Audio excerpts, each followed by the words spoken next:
Yamoussoukro, promotion des nouvelles technologies de l'information et de la communication, les agents et fonctionnaires de l'État reçoivent tous les rudiments nécessaires à l'utilisation efficace de l'outil informatique. Tiendekro, manque criard d'eau potable dans la commune. Le conseil municipal annonce la construction très prochaine d'un nouveau forage. Lutte contre la pauvreté, le conseil municipal de Tiendekro offre des broyeuses et des presseuses aux femmes des villages de la commune pour accroître leur production d'attiqués. Bonsoir à toutes, bonsoir à tous. Bienvenue dans ce tour complet de l'actualité régionale et nous commençons par une conférence. Les médias islamiques face aux défis de la communication du XXIe siècle, quelle responsabilité du cadre musulman? Tel est le thème de la conférence débat organisée par le comité de gestion de la radio islamique Al-Bayan. Il est question de sensibiliser les musulmans sur la promotion de l'islam sur les médias publics. Le reportage de Salimata Passoulé est commenté par Charles Tatou. La communauté musulmane veut impliquer les cadres musulmans dans la promotion de l'islam en Côte d'Ivoire. Cette annonce a été faite au cours d'une conférence initiée par la radio Al-Bayan de Bouaké. Les médias islamiques face aux défis de la communication du XXIe siècle, quelle responsabilité du cadre musulman? Ce thème a été débattu par El Hadj Touré Massamba, directeur de la station régionale de la radio Al-Bayan. Plusieurs points ont été évoqués par le conférencier. Il a rappelé que la promotion de l'islam ne connaît pas d'engouement comme les autres religions. El Hadj Touré Massamba a par la suite exhorté les musulmans à s'investir dans la promotion de l'islam dans les médias. Il a chargé les cadres musulmans présents à cette conférence de promouvoir en tout lieu et à tout moment la religion de l'islam, religion de paix, de tolérance et de pardon. Pour une meilleure promotion de l'islam, la radio Al-Bayan vise à mettre en place des comités féminins pour la sensibilisation de la population. 43 stagiaires des Flambeaux Lumière, dont 7 femmes, ont prêté serment. Ils ont juré de servir avec foi et détermination Dieu et la société. Ces soldats de Dieu ont pour mission d'évangéliser et surtout de prôner les valeurs de paix et de solidarité. Le reportage de Soko Kokoda Mamadou est dit par Chris Larsen. Fin de formation pour les élèves Flambeaux Lumière de la 3e promotion de l'école de Diokro. Après 3 ans de formation théorique et pratique, couronnés par un stage, les 43 élèves stagiaires Flambeaux Lumière, dont 7 femmes, sont aptes à servir désormais Dieu et la société. Ils viennent de recevoir officiellement leur parchemin, faisant d'eux des soldats pour la promotion des valeurs de solidarité, d'amour et de communion entre les communautés religieuses en vue de l'unité du corps du Christ. Les différents responsables des églises protestantes évangéliques et des Flambeaux Lumière de Côte d'Ivoire ont encouragé la détermination et le dévouement de ces soldats de Dieu qui font de l'évangélisation leur priorité. Ces jeunes garçons, ces jeunes filles ont quand même de l'abnégation, le courage pour venir nous aider dans le travail au sein de l'Église et en dehors de l'Église. L'Église est là pour aider les gens sur le plan spirituel, mais aussi pour le développement social de l'être humain. Et avec ces formations, nous pouvons apporter notre concours au développement de notre nation. Baptême de promotion, remise de diplômes de fin de formation et passation des flambeaux à la 2e promotion ont constitué les temps forts de cette cérémonie. Le responsable de la formation des futurs missionnaires de Dieu a exhorté les stagiaires à mettre en pratique la devise et les règles d'ordre du mouvement. Le mouvement Flambeaux Lumière est né en 1937 à Weston, aux États-Unis. Il a été introduit en Côte d'Ivoire dans les années 1962 avec l'aide du révérend J.K. Joseph. Le système informatique des états civils de la commune de Bouaké vient d'être renforcé.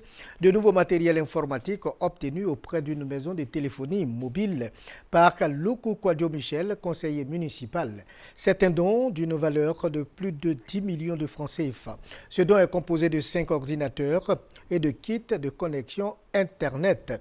Pendant la cérémonie de remise, Djibo Nicolas Youssouf, maire de la commune de Bouaké, a exhorté les autres conseillers à faire pareil, cela afin d'appuyer les actions de la municipalité. Pour le maire, ce geste permettra de rendre plus dynamique les services d'état civil qui bénéficient depuis peu d'un processus d'informatisation. La mutuelle des agents de la mairie de Bouaké a un nouveau président, son nom Tro Pascal. Le nouveau président compte redynamiser la structure et surtout contribuer au bien-être des membres de cette mutuelle. Le reportage de Kader Sogodogo. Tro Pascal, agent au service technique de la mairie, est désormais le président de la mutuelle des agents communaux de Bouaké. Il a été élu avec 236 voix, soit 57,24%, face à ses adversaires Soumaoro Moussa et Azo Georges. Ce nouveau président aura la lourde tâche de défendre les intérêts du personnel de la mairie. Heureux de son élection, Tro Pascal compte tenir son pari, celui d'œuvrer pour ses pairs. Depuis 27 ans, c'est la première fois que je vois le personnel aussi mobilisé pour désigner celui qui doit gérer leur structure sociale. Nous allons travailler avec la municipalité en place qui a bien voulu organiser le personnel dans le but de les aider. La mutuelle des agents communaux de Bouaké reprend ses activités après une interruption de 12 années. Bonne chance donc à M. Tro. Session de renforcement des capacités des fonctionnaires et agents de l'État à l'usage de l'outil informatique à Yamoussoukro. La session est organisée par la Société nationale de développement informatique, SNDI. Il s'agit de promouvoir l'usage des TIC dans toutes les activités de l'administration ivoirienne. Ouattara Guénéba, reportage commentaire de Chris Larsen. Vulgariser l'usage des technologies de l'information et de la communication dans toutes les activités de l'administration pour constituer le socle d'une administration numérique pérenne et efficace en Côte d'Ivoire, tel est l'objectif de la Société nationale de développement informatique, SNDI. Elle vient d'initier une série de formations au profit des agents de l'administration de Yamoussoukro à l'usage de l'outil informatique. Que chacun et chacune d'eux soient des agents du changement. L'usage des outils de l'information et de la communication est la nouvelle forme de lettrisme. De nos jours, quelqu'un qui ne sait pas utiliser un ordinateur, étant donné que nous sommes à l'ère de la suite de l'information, cette personne doit être considérée comme un illettré. Je souhaite ardemment qu'on puisse évoluer vers zéro papier dans l'administration. L'ouverture des travaux a eu lieu en présence des autorités administratives, politiques et militaires de Yamoussoukro. Occasion pour les intervenants d'encourager l'initiative. Le préfet de Yamoussoukro, André Assoumou, a exhorté les participants à s'approprier la formation. Au total, 160 agents prennent part à la formation qui se tient du 18 août au 12 septembre 2014. Cette formation va nous permettre de mieux maîtriser l'outil informatique et de mieux décentraliser les informations pour que les gens aient l'information en temps réel. Au programme, 3 modules de formation, l'initiation à l'informatique, Microsoft Word niveau 1 et l'initiation à Internet. Outre Yamoussoukro, les communes de Bouaké, Korogo, Daloa, San Pedro et Abengourou bénéficieront de formations les mois à venir.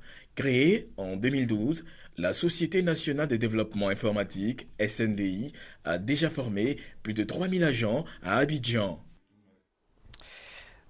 12 broyeuses et 6 presseuses du conseil municipal de Tiendiekro aux femmes de cette même localité. Il s'agit d'aider ces femmes à accroître leur production d'attiéké et surtout assurer leur autonomie financière. Le reportage de Soro Corona Blaise Mamadou est commenté par Charles Tatou. La culture, la commercialisation et la transformation du manioc constituent la principale activité des femmes de la commune de Tiendiekro. La fabrication de l'attiéké se trouve encore à l'état rudimentaire dans cette localité. Une situation qui empêche les femmes de sortir de leurs conditions de précarité malgré les efforts qu'elles fournissent. Pour permettre à ces femmes de sortir de la pauvreté et à être plus autonomes, le maire de la localité vient de leur offrir 12 broyeuses et 6 presseuses. Ce don répond au souci de donner les moyens aux femmes afin d'assurer leur autonomie financière. Le maire de Tiendiekro a exhorté les femmes à plus d'ardeur au travail. Yao Boré Casimir a demandé aux femmes de s'organiser en coopérative afin de mieux bénéficier du soutien de l'État et ses partenaires. Amama Yapo Bali, sous-préfet de la localité, a invité les bénéficiaires à faire bon usage du don. Les femmes, en recevant le don, se sont engagées à tracer elles-mêmes les sillons de leur autonomisation qui leur permettra aussi de contribuer au développement du village. C'est avec la main, on prend pour râper les maniocs. C'est très fatigant. Aujourd'hui, on vient d'avoir les machines. Maintenant, nous sommes très contentes. Avec ces broyeuses, on pourra mieux travailler et avoir de l'argent. Ces dons de broyeuses et presseuses vont permettre à plus de 300 femmes d'augmenter leur production d'attiéké. Le maire de Tiendiekro attend élargir son action aux femmes des autres domaines de l'agriculture. Toujours à Tiendiekro, l'eau se fait rare dans les foyers. Un seul puits pour approvisionner toute la population du village. La corvée d'eau devient très difficile pour la gente féminine de Tiendiekro. Le reportage de Soro Corona Blaise Mamadou est commenté par Charles Tatou. Le château d'eau de la commune de Tiendiekro, dans le département de Didievi, ne répond plus aux attentes des populations. Construit dans les années 1990, avec une capacité de 10 mètres cubes heure, aujourd'hui, il fournit seulement 3 mètres cubes heure. Conséquence, de nombreux foyers sont sans eau potable depuis plusieurs mois. Les femmes, pour leurs besoins de ménage, sont obligées de recourir au seul puits du village. Et si le mot problème ne s'écrit pas de deux façons, c'est que nous souffrons ici. Il y a un ancien puits qui est là-bas, mais des fois c'est tari. Donc nous dormons sur le puits jusqu'à l'aube, avant de trouver au moins une cuvette d'eau. On se débrouille avec un seul puits dans le village. Et le matin, ça fait qu'à tout moment, il y a discussion là-bas. Puisque si il y a au moins 20 femmes qui vont puiser l'eau, ils ne peuvent pas avoir l'eau. Ça fait que vraiment, ce n'est pas tous les jours nous on se lave, surtout les garçons. Outre le vieillissement des installations du château, il faut aussi ajouter l'accroissement des populations et l'extension de la ville. Le manque d'eau à Tiendiekro demeure une réalité préoccupante pour les autorités administratives et municipales de la localité. Les efforts conjugués de ces autorités annoncent des lendemains meilleurs pour les ménages de Tiendiekro. Cette question d'eau a été inscrite à l'ordre du jour du dernier conseil municipal. On a trouvé un nouveau forage qui fait 17 mètres cubes heure, donc largement suffisant pour couvrir nos besoins. Et les travaux sont en cours, il reste à faire le raccordement électrique, mettre en marche ce nouveau forage qui va couvrir tous nos besoins abondamment. Ce nouveau forage qui attend la fin de ses travaux va permettre à de nombreux villages de la commune de bénéficier de l'adduction en eau potable. En matière d'électrification villageoise, les 12 villages de la commune de Tiendiekro ont été connectés au réseau électrique national à la faveur de la visite du chef de l'État dans le Bélier. D'une commune à une autre préoccupation, le maire de la commune de Djebonouan veut réduire le taux de chômage dans sa commune. Le maire compte viabiliser des sites favorables à la culture maraîchère, à la riziculture et à la pisciculture. Hassan Khan, Kader Sogodogo pour plus de détails. 9,4% de la population est au chômage en Côte d'Ivoire, selon les données 2012 de l'Agence d'études et de promotion de l'emploi, AGEP. À Djebonouan, commune située à 15 km de Boaké, la mairie veut contribuer à la réduction de ce taux de chômage. Elle offre des opportunités de création d'activités génératrices de revenus aux populations. Et cela passe par la réhabilitation de certains sites de la localité, tel le barrage principal du village de Béoukro. Ce barrage aménagé servira à la culture du riz, des cultures maraîchères et à la pisciculture. Ces barrages inexploités, nous pouvons, n'est-ce pas, les améliorer. Nous pouvons les empoisonner pour pouvoir faire de la pisciculture. C'est des ressources, n'est-ce pas, pour la commune et pour les populations. Vous avez entendu parler du poisson irabia importé du Brésil. Et tout cela, va falloir trouver des sites pour les multiplier. Donc nous sommes preneurs et demandeurs aussi au niveau de Djebonouan. Aujourd'hui, les questions de fièvre Ebola, il va falloir donc multiplier d'autres ressources, notamment le poisson. Et cela manque véritablement. Donc nous apportons notre contribution, n'est-ce pas, à la lutte contre ce fléau en passant à la pisciculture. Le maire entend également réhabiliter les sites touristiques de la commune afin de valoriser la culture baoulée. Les campagnes de sensibilisation contre la pandémie du siècle, le sida, continuent sur le terrain. Diokro, village de la sous-préfecture de Yamoussoukro, a abrité une conférence sur le VIH-sida animée par le général de brigade Kwame Akissi.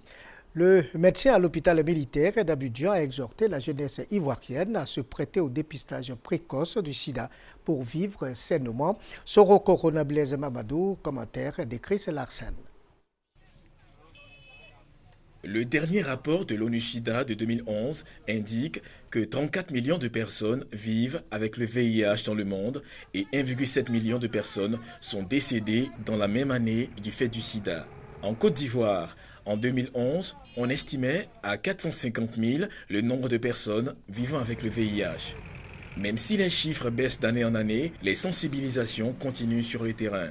Ainsi, à travers une conférence, la jeunesse ivoirienne a été informée et sensibilisée sur les fléaux. Le général de brigade Kwame Akissi, conférencière, a d'entrée de jeu fait l'historique de la maladie, donnant les chiffres avant de soutenir que le sida, aujourd'hui, n'est plus une fatalité. La première femme générale dans l'armée ivoirienne a aussi exhorté la population ivoirienne au dépistage précoce en vue de connaître son statut sérologique. Pour l'oratrice, les personnes séropositives ont besoin du soutien de leurs proches pour surmonter le mal. Il faut que chacun puisse connaître son statut, parce que tant que tu n'as pas fait le test de dépistage du VIH, tu ne peux pas dire à quelqu'un qu'il est séropositif ou séronégatif.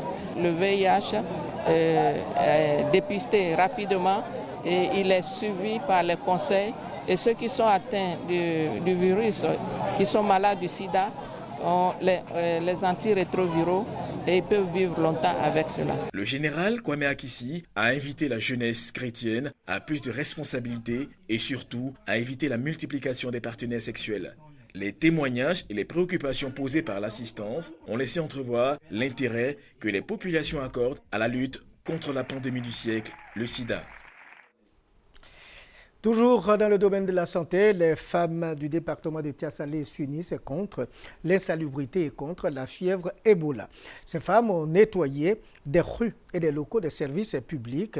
Les autorités administratives et politiques de Tiassalé ont exhorté les populations au strict respect des mesures préventives contre la fièvre Ebola. Le reportage de Ouattara Amadou est commenté par Charles Tatou. 2000 femmes de différentes couches socio-professionnelles du département de Tiassalé se sont donné rendez-vous au rond-point de cette localité pour communier.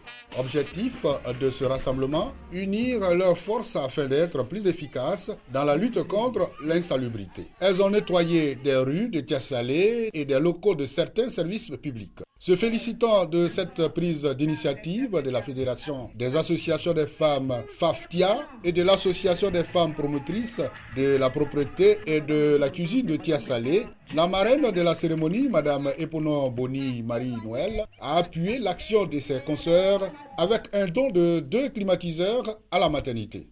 La marraine a aussi transmis du matériel de salubrité aux associations des femmes offert par la directrice générale de la Nature.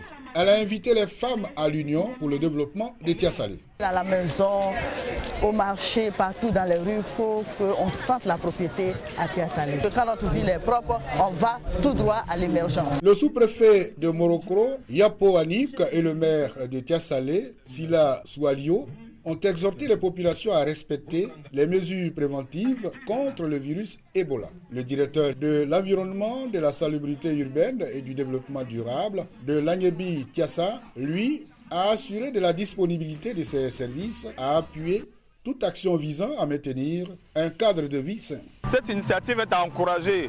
Nous souhaitions qu'elle se répète pour que la ville de Tiassalé soit propre. Un défilé des différentes communautés féminines et des prestations d'artistes, laissant entrevoir la cohésion sociale, ont apporté une note de gaieté à ces retrouvailles.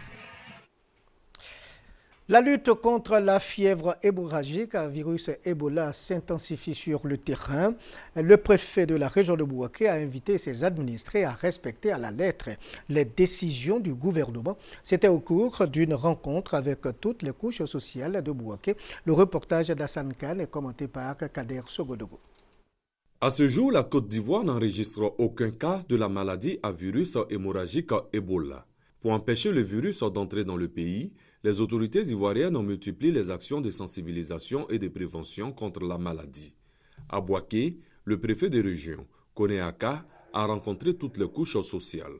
Objectif, inviter la population de la région de Béké au strict respect des consignes du gouvernement pour éviter la maladie. On ne peut pas mettre un policier derrière chaque Ivoirien.